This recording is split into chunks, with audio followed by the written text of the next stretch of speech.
मार्च एंडिंगच्या पार्श्वभूमीवर महावितरणने सोलापूरांकडे थकीत असलेल्या 8 कोटीच्या वीज बिल वसुलीसाठी धडक मोहीम सुरू केली आहे. शहरातील 5 उपविभागातील आकडेवारीनुसार वीज बिल थकल्याचे स्पष्ट झाले आहे. सदरची थकबाकी वसूल करण्यासाठी महावितरण ऍक्शन मोडवर आले असून आता थेट वीज पुरवठा खंडित करण्याची कारवाई होणार आहे. त्यामुळे 33,067 वीज ग्राहक रडारवर आहेत. त्यांच्याकडे एकूण 799.85 लाख रुपयांची थकबाकी आहे. सर्वात जास्त थकबाकी 29,501 घरगुती ग्राहकांकडे आहे. थकबाकीची रक्कम सुमारे 654.65 लाख रुपये आहे.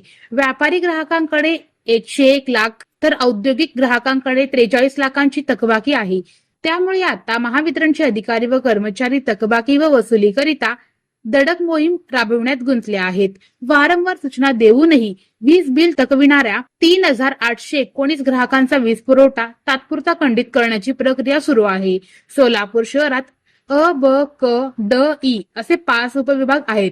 वीज पुरवठा एकदा खंडित झाला की तो पुन्हा जोडण्यासाठी थकबाकीसह पुनर्जोडणी शुल्कही भरावे लागते, ज्यामुळे ग्राहकांना आर्थिक दंड वाढू शकतो. त्यामुळे कटू कारवाई टाळण्यासाठी ग्राहकांनी आपली थकबाकी त्वरित जमा करावी, असे आवाहन महावितरणचे कार्यकारी अभियंता राजकुमार पाटील यांनी केले आहे.